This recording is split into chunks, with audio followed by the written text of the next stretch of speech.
تمام دیکھنے اور سننے والوں کو میرا سلام۔ امید کرتا ہوں کہ آپ سب خیریت سے ہوں گے۔ ایک حکیم کا سچا واقعہ۔ ان کا نام تو کچھ اور تھا، لیکن وہ حکیم کبوتر والے کے نام سے مشہور تھے، کیونکہ حکیم صاحب کو کبوتر پالنے کا بڑا شوق تھا۔ مریضوں کو دیکھنے کے بعد ان کا زیادہ تر وقت اپنے پیارے کبوتروں کی دیکھ بھال میں گزرتا تھا۔ حکیم صاحب اپنی وضاقتہ سے بالکل علی بابا لگتے تھے۔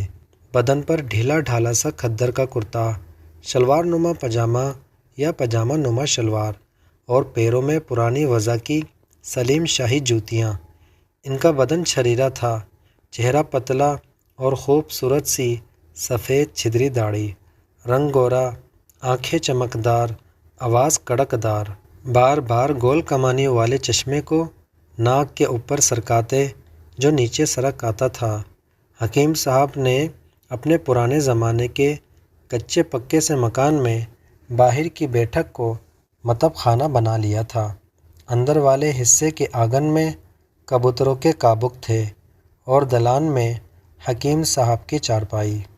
کبھی کبھی ایسا ہوتا تھا کہ حکیم صاحب کسی مریض کی نبض بڑے غور سے دیکھ رہے ہیں اور اس کا حال سن رہے ہیں کہ ایک دم سے چڑیا کا کوئی بچہ گھونسلے سے حکیم صاحب کی میز پر آ گرتا۔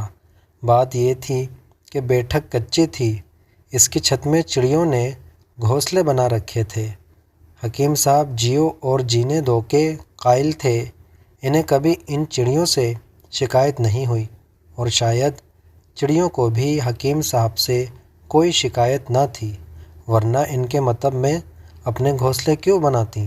اب حکیم صاحب نے اس مریض کی نبض چھوڑ دی اور فوراً اس چڑیا کے بچے کے حال کی طرف توجہ فرمائی اور کسی مریض کے ساتھی کو حکم دیا کہ چڑیا کے بچے کو گھونسلے میں واپس بخیر و عافیت پہنچا دے۔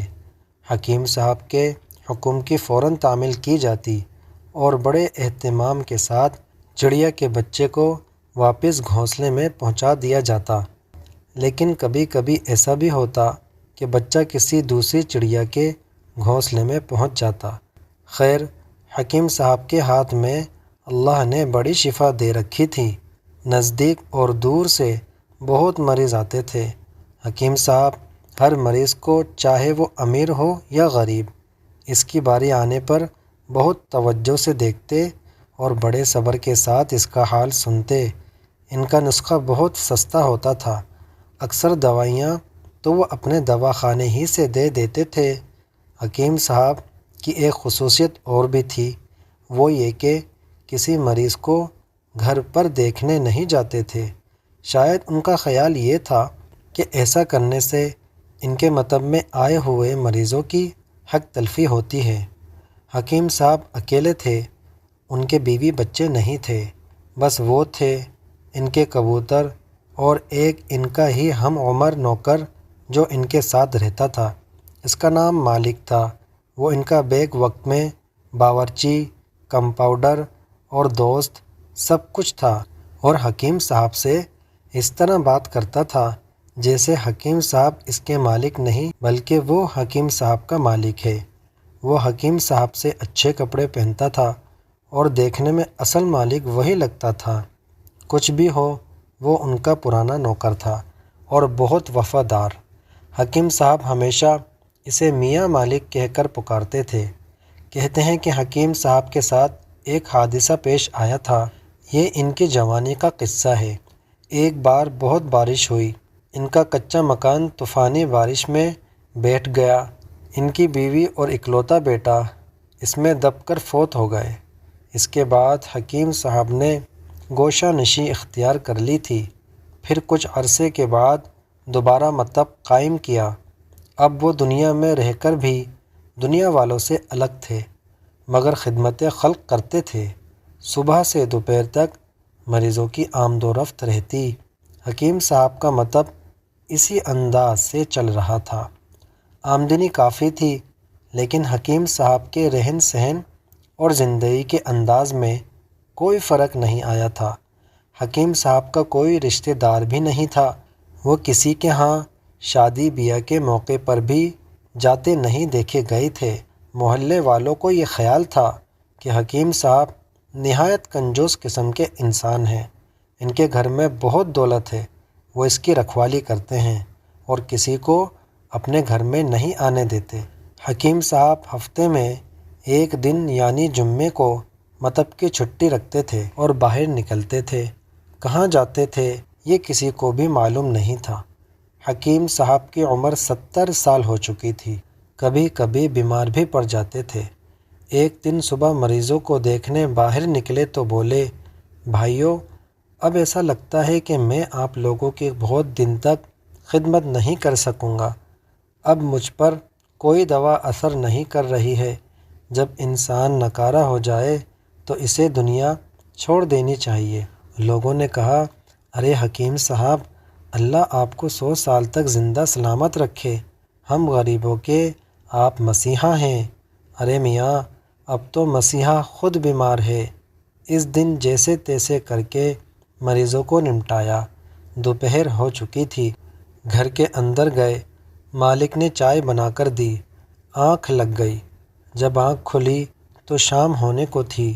مالک نے حسب معمول کبوتروں کو دانہ کھلا کر بند کر دیا تھا۔ حکیم صاحب نے کہا، آج تمہارے کسی عزیز کی بیٹی کی شادی ہے نا؟ جاؤ بھائی، ضرور شرکت کرو۔ حکیم صاحب کو بخار تھا، مالک ان کو چھوڑ کر نہیں جانا چاہتا تھا، لیکن حکیم صاحب کے اصرار پر وہ اس خیال سے چلا گیا کہ جلدی واپس آ جائے گا۔ اس دوران تیز آندھی آ گئی اور بارش ہونے لگی اور بجلی کڑکنے لگی۔ 4 چور بہت دنوں سے موقع کی تلاش میں تھے، آج ان کو موقع مل ہی گیا تھا۔ چاروں نے اپنے منہ پر ڈھانٹے باندھے اور اندر آ گئے۔ سرہانے رکھی لالٹین کی روشنی میں حکیم صاحب نے انہیں دیکھا تو تیز بخار میں وہ ان کو ملک الموت سمجھے، مگر جب چوروں نے ان سے کڑک کر کر مال کا پوچھا تو وہ اصلیت سمجھ گئے۔ مال کہاں چھپا کر رکھا ہے بتاؤ، ورنہ تمہارا گلا دبا دیں گے۔ حکیم صاحب نے کہا، جس مال کی تلاش میں آئے ہو وہ بہت دور جا چکا ہے۔ کہاں ہے مال؟ نکال بڈھے، ورنہ تیری خیر نہیں۔ ایک چور نے ان کا گلا پکڑا، مگر بخار اتنا تیز تھا کہ فوراً ہی اس نے اپنا ہاتھ ہٹا لیا۔ حکیم صاحب نے سرہانے سے چابی نکال کر دے دی، لو یہ ہے چابی، کوٹھری میں میری تمام عمر کی کمائی بند ہے، جوتوں کے ڈبے میں۔ چابیاں چھپٹ کر کوٹھری کا تالا کھولا گیا۔ ساری کوٹھری میں چاروں طرف جوتوں کے گتے کے ڈبے بھرے ہوئے تھے۔ چوروں نے خیال کیا کہ واقعی ان ڈبوں میں حکیم صاحب نے نوٹوں کی گڈیاں چھپا رکھی ہیں، مگر ان ڈبوں میں نوٹوں کے بجائے خطوط اور منی آرڈر کی رسیدیں تھیں۔ حکیم صاحب اپنی ساری آمدنی یتیموں، بیواؤں اور ضرورت مندوں کو منی آرڈر سے بھیجا کرتے تھے۔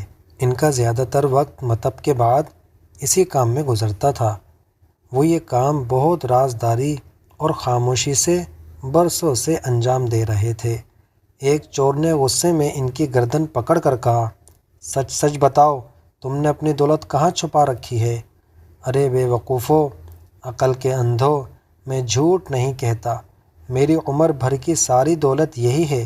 میں جو کچھ کماتا تھا اللہ کی راہ میں تقسیم کر دیتا تھا۔ مجھے تو اپنے لیے صرف ایک جوڑا کپڑا اور پیٹ بھرنے کو روٹی چاہیے تھی۔ میں جانتا تھا کہ دولت اکٹھا کرنا مصیبت ہے، چور اچک کے پیچھے لگ جاتے ہیں۔ دیکھو میری چارپائی کے نیچے جو باکس ہے، اس میں 2 پرانے جوڑے اور میرا گاڑے کا کفن ہے، یہی ہے میری دولت۔ تم چاہو تو میرا کفن لے جا سکتے ہو، اسے بیچ کر چند روپے تم کو حاصل ہو جائیں گے۔ ایک چور نے جلدی سے چارپائی کے نیچے سے ٹین کا باکس کھینچا، واقعی اس میں 2 پرانے جوڑے اور ایک گاڑے کا کفن تھا۔ یکایک چوروں کو ایک نامعلوم سے خوف نے گھیر لیا۔ وہ شرمندہ بھی بہت ہوئے اور خوف زدہ بھی۔ وہ جلدی سے گھبرا کر وہاں سے بھاگے۔ جب مالک واپس آیا تو اس نے سارے گھر کو الٹ پلٹ پایا۔ اس کی سمجھ میں جلد ہی ساری بات آ گئی، مگر وہ مطمئن تھا کہ چوروں کو لے جانے کے لیے کچھ بھی نہیں ملا ہوگا۔ مگر حکیم صاحب کچھ کہنے سننے کے لیے زندہ نہ رہے تھے۔ شاید اس راز سے پردہ اٹھ جانے کے بعد ان کو دلی صدمہ ہوا تھا۔ دوسرے روز حکیم کبوتر والے کا جنازہ اٹھا تو ساری خلقت شریک تھی، اور ان کے ساتھ ان کی خود ساختہ کنجوسی کے راز سے بھی پردہ اٹھ چکا تھا۔ حکیم صاحب کی بے لوث خدمت خلق اور غریب پروری کا ہر زبان پر چرچا تھا، اور وہ لوگ پیٹھ پیچھے ان کی برائی کرتے تھے، دل سے شرمندہ تھے۔ اب حکیم صاحب کے مکان میں مالک میاں اور ان کے خاندان کے لوگ رہتے ہیں۔ حکیم صاحب کی وصیت کے مطابق یہ مکان مالک میاں کو ملا تھا۔ حکیم صاحب کی یہ کہانی میں نے خود مالک میاں کی زبانی سنی تھی۔ میں اشتیاق احمد۔ اور ناظرین اور سامعین، میں آپ کو بتا دوں کہ یہ پاکستان کا واقعہ ہے۔